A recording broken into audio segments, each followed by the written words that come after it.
Hello team, welcome back. In the previous lecture, we have discussed a bit about the Docker Swarm. Today we will discuss about the Docker Swarm terminology. We will see what is the meaning of different terms in Docker Swarm, right? So let's start with. So first itself, we will learn about the Docker Swarm. So Docker Swarm is already an inbuilt functionality in the Docker toolkit, which can be used to the cluster management and orchestration of the Docker clusters, right?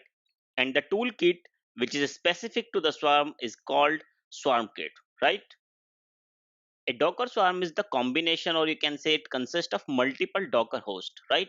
Which run in the swarm mode. When we are talking about the swarm mode, then it means some of the Dockers are running as a manager, which has the manager membership, right? And the delegation, and some of them are running as a workers, right? Which we call the swarm services. So the Docker Swarm is basically the cluster management of multiple Docker hosts, or you can say the multiple Docker clusters, where a single cluster is running as a manager mode and rest of the clusters are running as a worker mode. Now first we will see what is the Docker host. When we are saying that Docker Swarm consists of multiple Docker hosts, then what is the meaning of host here, right? So host is a Docker container which can be a manager, which can be a worker, or which can be perform both of the roles, and hosts are used to execute the services. Docker Swarm is also used to maintain, or you can say the schedule the services on the Docker clusters, right? For example, we can say we have the 9 cluster of the Nginx, right? Out of 9, 8 Nginx clusters are running as a worker and a single Nginx is running as a master. So what all the containers are doing, they are executing the service which called Nginx, right? And suppose at runtime some of the worker becomes unavailable, right? Then Docker Swarm will schedule that particular worker's task to some other nodes, right? So that it will not impact your traffic, it will not impact your application performance. So Docker Swarm is also used to maintain the service on the cluster, or we can say it is also used to schedule the services on the clusters. So the next thing which we are going to discuss is task, right? In this particular section in the Docker Swarm, you will listen this particular word multiple times. So task is a running container, which is a part of the Docker Swarm service and managed by the Swarm manager, right? So in another word, we can say if a particular container is running a particular task, right? Your particular container is running the Tomcat, right?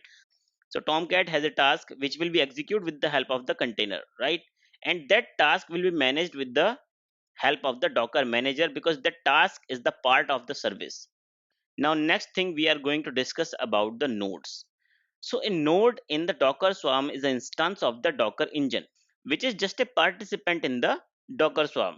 So node is used to execute the service, and a single service can have multiple tasks, right?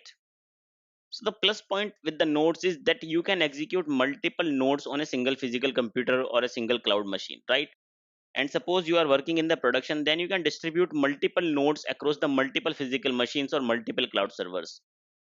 And next thing we will discuss about the application deployment. So to deploy your application in a Swarm, you submit a service definition to the manager node, right?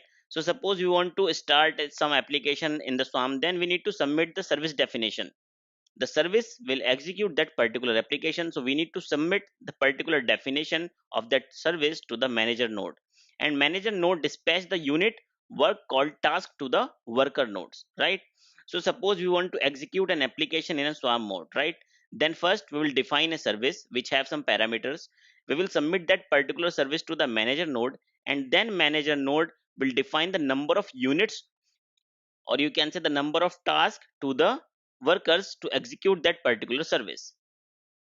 Manager node also performs the orchestration and the cluster management functions, right? Which is required to maintain the desired states of the Swarm. What does it mean, the desired states of the Swarm? It means if some service, some nodes are going down in between due to some crash, due to some issues, then Swarm will manage them and it will spin up the new nodes and execute the service on the new nodes, right? Manager node elect the single leader and conduct the orchestration task as well. Now what is the role of worker? So worker nodes receive and execute the task which is basically assigned to these workers from a master. And when we are saying a particular service is basically prepared for the application, so service is the definition of a particular task to execute on the manager or the worker node, right? So we need to define the parameters, okay, which task is need to define, and the combination of the input parameter and the task itself is called a service. When we create the services, we also need to specify which container image to use and which command to execute inside that particular container. So suppose you want to execute the nginx and you want to execute the nginx on a port 8090. So nginx, so the execution of the nginx is a task, right? And the combination of the commands as well, this is a service. So as a whole, we are executing the nginx service, and just nginx execution is a task. Now, so as we have already discussed about the task, so task is something which is carried out by the docker containers and command run inside the containers. Once a task is assigned to a particular node, it cannot move to the another node. This is the thumb rule in the swarm. If a particular task is assigned to a particular node, that particular task can only run on the assigned node or fail. So earlier we have already discussed that the Docker Swarm can also be useful in the load balancing, right? So Swarm Manager uses the ingress load balancing to expose the service you want to make available to the external, to the Swarm world, right? What does it mean? What is the mean of the ingress load balancing? It means suppose you have an Nginx server and there are the 9 or 10 containers which are running in a swarm mode, right? Out of these 10 containers, 9 containers should be worker and only one container should be master, right? All the traffic which we are putting on that particular nginx server, that will be executed with the help of manager, right? And that manager or master will distribute these commands to the workers. That distribution is called the ingress distribution, right? Master will validate, okay, which node is serving the less traffic and which node is serving the more traffic, and it will distribute the load accordingly, right? So team, these are the words, or these are the things which we are going to use in this particular section, like the task, service, node, host, swarm, right? So we should be clear about these things, right? So thank you team, thanks for your time.